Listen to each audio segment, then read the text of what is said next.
ಅಮ್ಮ ಬಾಲಕಾರಣನಾಗ್ತಾ ಇದ್ದೇನೆ. ಶುಂಭನ ಮಾತೆ ರಕ್ತಬೀಜ ಎಂಬ ಹಾಗೆ ನನಗೆ ಚನ್ನಮುಂಡರು ಹೇಳೋಕೆ ವ್ಯಕ್ತವಾದಂತಹ ನಿನ್ನ ವಿಷಯವನ್ನು ಶುಂಭನನ್ನು ಹೇಳಿದಾಗ ಲೋಕದಲ್ಲಿರುವ ಸಕಲ ರತ್ನವನ್ನು ಸ್ವಾಧೀನಪಡಿಸಿದ ಶುಂಭ ಸ್ತ್ರೀರತ್ನವಾದಂತಹ ನಿನ್ನನ್ನು ಪಡೆಯುವುದಕ್ಕೆ ಈ ಸಲ ದಾನವಾಗಿ ಬಯಸಿದ. ಶುಂಭ ದಾನವ ನಿನ್ನನ್ನು ದಾನವ ಬಯಸಿದ. ಆದರೆ ದಾನವನ್ನು ನೀನು ತಿರಸ್ಕರಿಸಿದೆ. ಕತ್ತಿ ಕಾಳಗ ಆವಾಗ ಶುಂಭದಾನವರ ದಾನವತ್ತು ಕೆರಳಿತು. ಬಂದವ ಚನ್ನಮುಂಡರು ಧೂಮ್ರಾಕ್ಷ ಮೊದಲಾದವರನ್ನು ಕೊಂದೆ. ಈಗ ಬಂದವ ರಕ್ತಬೀಜ. ಅವರ ಹಾಗೆ ದಾಷ್ಟ್ಯವಲ್ಲ, ನಿನ್ನನ್ನು ಭಕ್ತಿಭಾವದಿಂದ ಕರೆದೊಯ್ಯುವುದಕ್ಕಾಗಿ ಬಂದಿದ್ದೇನೆ. ನಿನ್ನನ್ನು ದೇವಿ ಎಂದು ನಾನು ಅವರಲ್ಲಿ ಹೇಳಿದೆ. ಇಲ್ಲಿ ಬಂದು ನೋಡುವಾಗ ನಮಗೆ ಆಶ್ಚರ್ಯ. ಸಾಮಾನ್ಯ ಹೆಣ್ಣಿನ ಹಾಗೆ ಒಂದು ಉಯ್ಯಾಲೆ ಆಡ್ತಾ ಇದ್ದಿ. ನೀನು ಸಾಮಾನ್ಯ ಹೆಣ್ಣೆ ಹೌದಂತಾದ್ರೆ ಶುಂಭನಿಗೆ ಯಾವುದರಲ್ಲಿ ಕಡಿಮೆ ಉಂಟಮ್ಮ? 14 ಲೋಕದ ಒಡೆತನ, ದೇವತೆಗಳ ಜೊತೆಯಲ್ಲಿ ಹವಿರ್ ಭೋಜನ, ಸ್ವರ್ಗಲೋಕದಲ್ಲಿರುವ ಸುವಸ್ತುಗಳು ಶುಂಭನ ಅಂಗಣದಲ್ಲಿ ಮಾತ್ರ ಅಲ್ಲ, ವರುಣದೇವನೇ ಬಾಡದೇ ಇರುವಂತಹ ಕಮಲ ಪುಷ್ಪವೇ ಸೇರಲ್ಪಟ್ಟಂತಹ ಒಂದು ಕಿಂಜಲ್ಕಿನ್ ಅನ್ನುವಂತಹ ಮಾಲೆಯನ್ನು ಕೊಟ್ಟಿದ್ದಾರೆ. ಕುಬೇರ ಮಹಾಪದ್ಮ ಅನ್ನುವಂತಹ ಭಂಡಾರವನ್ನೇ ಕೊಟ್ಟಿದ್ದಾರೆ. ಅಗ್ನಿದೇವ ಶೌಚಕ್ಕಾಗಿ 2 ಬಟ್ಟೆಯನ್ನು ಕೊಟ್ಟಿದ್ದಾನೆ. ಚಿನ್ನದ ಹಂಸವುಳ್ಳಂತಹ ರಥವನ್ನು ಪ್ರಜಾಪತಿ ಕೊಟ್ಟಿದ್ದಾನೆ. ಮೃತ್ಯುದೇವತೆ ತನ್ನ ಆಯುಧವನ್ನೇ ಬಿಟ್ಟು ಕೊಟ್ಟಿದ್ದಾಳೆ. ಪೃಥ್ವ್ಯಾಪ ತೇಜವಾಯು ಆಕಾಶ ಅನ್ನುವಂತಹ ಪಂಚಭೂತಗಳನ್ನು ಪಂಚತತ್ವಗಳನ್ನು ಯಾವುದನ್ನು ಹೇಳ್ತೇವೆ. ಅಗ್ನಿತತ್ವ, ಜಲತತ್ವ, ಭೂಮಿ ತತ್ವ ಇದೆಲ್ಲವೂ ಶುಂಭನ ಸ್ವಾಧೀನವಾಗಿದೆ. ಆಕಾಶ ತತ್ವ ಅಂತ ನೀ ಸೇರಿದ್ರೆ ಪಂಚತತ್ವಗಳು ಶುಂಭನ ಸ್ವಾಧೀನ. ಹಾಗಾಗಿ ಹೊನ್ನಮರವನ್ನು ತಂದಿದ್ದೇನೆ.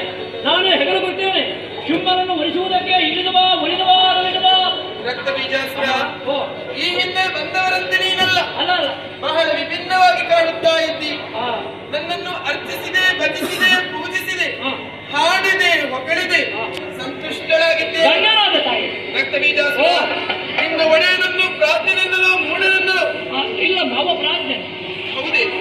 ಒಂದು ವೇಳೆ ಹಾಗೆಂದಾದರೆ ಮಾಮರವನ್ನು ಅಪ್ಪಬೇಕಾದಂತಹ ಅಲ್ಲಿಗೆಯ ಬಳ್ಳಿಯನ್ನು ಹೊಂಗಾರದ ಮರವನ್ನು ಅಪ್ಪಿದರೆ ಏನು ಫಲ? ಯಾರೇನು ಹೊಂಗಾರ ಮರ ಅಂತ? ನಮ್ಮ ಒಡೆಯ ಬಣ್ಣದ ಶುಂಭ ಶ್ರೀಗಂಧದ ಮರ. ಶ್ರೀಗಂಧದ ಮರವೇ? ಹೌದು. ಶ್ರೀಗಂಧವನ್ನು ನೀರಿಗೆ ಹಾಕಿದರೆ ನಾರುವುದಿಲ್ಲವೇ ಮಗನೇ? ಗಂಧ ಒಡೆಯಲ್ಲ, ನೀರಿನಲ್ಲಿ ಹಾಕಬಾರ್ದು, ತೆಗೆದು ಬಂಡೆಗೆ ತೇಬೇಕು, ಪರಿಮಳ ಬರ್ತದೆ. ಆದರೂ ನನ್ನ ಯೋಗ್ಯತೆಯನ್ನು ನಿನ್ನ ಒಡೆಯನ ಯೋಗ್ಯತೆ ಏನು? ಏನು ಒಡೆಯನ ಯೋಗ್ಯತೆ? 14 ಲೋಕದ ಒಡೆತನ. ನನ್ನ ಸೌಂದರ್ಯಕ್ಕೆ ನಿನ್ನ ಒಡೆಯನ? ಅಯ್ಯೋ, ನಮ್ಮ ಜಾತಿಯಲ್ಲಿ ಅವನೇ ಚಂದ. ಎಷ್ಟು ಹೇಳಿದವನೊಬ್ಬ ದುಷ್ಟ ತಾನೆ. ಪರುಷಮಣಿಯೊಂದು ಕಬ್ಬಿಣವನ್ನು ಸೋಕಿದ್ರೆ ಚಿನ್ನವಾಗುವುದಿಲ್ಲ. ನೀನೊಂದು ಪರುಷಮಣಿ, ಯಾವ ಕಬ್ಬಿಣ ಚಿನ್ನ ಮಾಡು. 1000 ಅವನು ಅಷ್ಟು ರೀತಿಯಲ್ಲಿ ಮುಂದುವರಿದರೆ 1001 ನಾನು. ಏನು ಮನಸ್ಸು ಮಾಡಿದ್ರೆ ನಮಗೂ 1001. ರಕ್ತಬೀಜಾಸುರ ಕದಂಬಾವನದಲ್ಲಿ ಕುಳಿತುಕೊಂಡಂತ ಹೆಣ್ಣು ಅಪಲಯವಾಗಿ ನಿನ್ನ ಒಡೆಯ ಕೆಳೆದಿದ್ದಾನೆ. ಇಷ್ಟೆಲ್ಲ ಘಟನೆಗಳು ನಡೆದ ಮೇಲೂ ಮೂರ್ಖರಂತೆ ವರ್ತಿಸುವುದಕ್ಕೆ ಮುಂದಾದ. ಒಂದು ವೇಳೆ ಅವನಿಗೆ ಮದುವೆ ಆಗುತ್ತಾ ಬಯಕೆ ಇದ್ದರೆ ನೇರವಾಗಿ ಅವನೇ ಬರಬೇಕಿತ್ತು. ಯಜಮಾನ ಮೊದಲೇ ಬರುವ ಕ್ರಮ ಇಲ್ಲ. ಯಜಮಾನ ಮೊದಲೇ ಬಂದ್ರೆ ಹೇಳ್ತಾರೆ ಈ ಸಲ ಅದರಲ್ಲಿ ಜನವೇ ಇಲ್ಲ ಅಂತ. ನಮ್ಮಲ್ಲಿ ಎಷ್ಟು ಜನ ಇದ್ದಾರೆ ಅಂತ ಗೊತ್ತಾಗಬೇಡ. ಯಜಮಾನರಲ್ಲಿ ಆದರೆ ಏನು ಫಲ? ಬಂದವರನ್ನೆಲ್ಲ ಬಗೆ ಬಗೆಯ ಮಾಡಿದ್ದೇನೆ. ಈಗ ಯಜಮಾನರಿಗಿಂತ ಸ್ವಲ್ಪ ಕಡಿಮೆ ಜನರನ್ನು ಪ್ರಬಂಧ ಕಂದವರು. ಇಷ್ಟೆಲ್ಲ ತಿಳಿದ ಮೇಲೂ ಅರಮನೆಯೊಳಗೆ ರಣ ಹೇಳಿ ಎತ್ತುಕೊಂಡು ನಿನ್ನ ಹೊಡೆಯುವ ಸಣ್ಣ ಅವರನ್ನು ಅಗಲು ಅಲ್ಪ